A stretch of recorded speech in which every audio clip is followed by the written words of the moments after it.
Hi friends, இன்றைக்கி Pandian store பார்ப்போமா? Pandian store பார்க்குறதுக்கு முன்னாடி உங்களுக்கு பாண்டியன் ஸ்டோர் டெய்லி உடனே வேணும்னா என் சேனலை சப்ஸ்கிரைப் பண்ணிக்கங்க.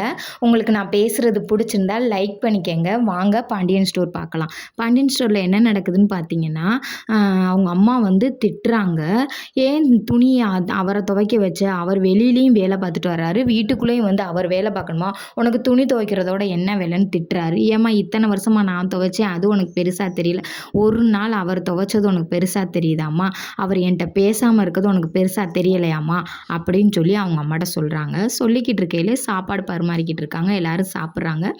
ரோட்டில் யாரோ கூப்பிட்றாங்க, அதனால அவங்க மக வெளியில் போயிடுறாங்க. பாண்டியன் ஒய்ஃப் போனோன்னையும் கதிரிக்கிட்டையும் ராஜிட்டையும் சொல்கிறாங்க, பாரு உங்கள் அம்மா என் மருமையினை துணி துவைக்க விட்டுட்டான்னு.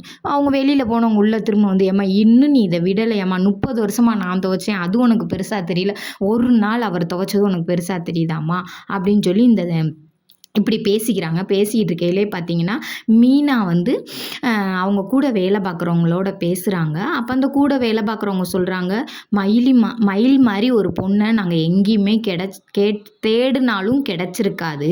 அப்படி ஒரு பொண்ணை எங்கள் வீட்டுக்கு நீங்கள் வேலைக்கு அனுப்பிச்சி விட்டதுக்கு ரொம்ப நன்றி மீனா அப்படின்னு சொல்லி சொல்கிறாங்க. இல்லைக்கா, மயிலக்கா வந்து உங்கள் வீட்டுக்கு வந்ததுக்கு நான் தாக்கா நன்றி சொல்லணும்.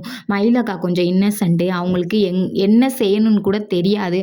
அதனால மயிலக்கா உங்கள் வீட்டில் சேஃப்டியாக இருக்கிறதுனால எனக்கு ரொம்ப சந்தோஷந்தாங்கான்னு.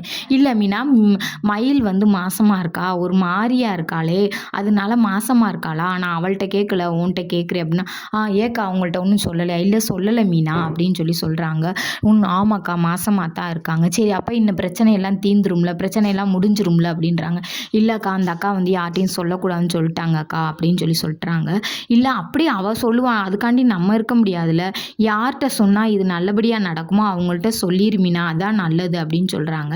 அப்புறம் பார்த்தீங்கன்னா, மீனா வந்து பாண்டியன் ஸ்டோருக்குள்ளே வராங்க, அவங்க வீட்டு குடும்பத்துக்கு பார்க்க.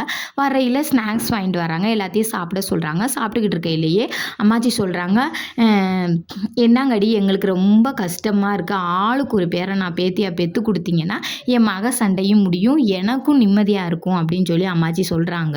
அப்படி சொல்லிக்கிட்டு இருக்கையில் அப்போ மீனாவை எடுத்து விட்றாங்க. என்ன சொல்கிறாங்கன்னு பார்த்தீங்கன்னா, மயிலக்கா தானே மருமக, மயிலக்கா அப்படின்னு சொன்னோன்னே ராஜி சொல்கிறாங்க, ஐயோ மயிலக்கா மயிலை நீ சொல்லாதீங்க, எனக்கு போலீஸ் ஸ்டேஷன் போனது தான் ஞாபகம் வருது அப்படின்னு சொல்கிறாங்க. அப்படி இப்படி பேசிகிட்டு இருக்கையில், மீனா நான் போய் உனக்கு டீ போட்டு வரேன்னு சொல்லி அவங்க அத்தை போயிடுறாங்க. அவங்க அத்தை போனோடனே அவங்க அத்தை பின்னாடியே போகிறாங்க.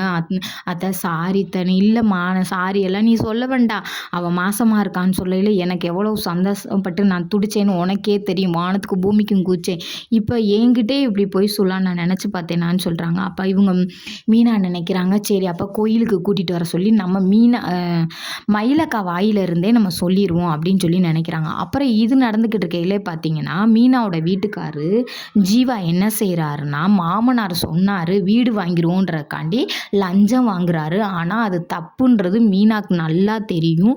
இவர் வாங்குறாரு, மீனாக்கு தெரியாமல் தான் இதெல்லாம் செய்கிறாரு. போலீஸ் ஸ்டேஷனில் போய் நிற்க போகிறாரு. அப்போ தான் மீனாக்கு தெரிய போகுது இவர் செய்கிறது எவ்வளோ பெரிய தப்புன்னு. அவருக்கு தெரிஞ்சு செய்கிறாரா தெரியாமல் செய்கிறாரான்னு தெரில, இல்லை அவங்க மாமனார் தூண்டுதலில் செய்கிறாரான்னு தெரில. இதோட நாடகம் முடிஞ்சிருச்சு. சேனல் பிடிச்சிருந்தா சப்ஸ்கிரைப் பண்ணிக்கங்க, லைக் பண்ணிக்கங்க.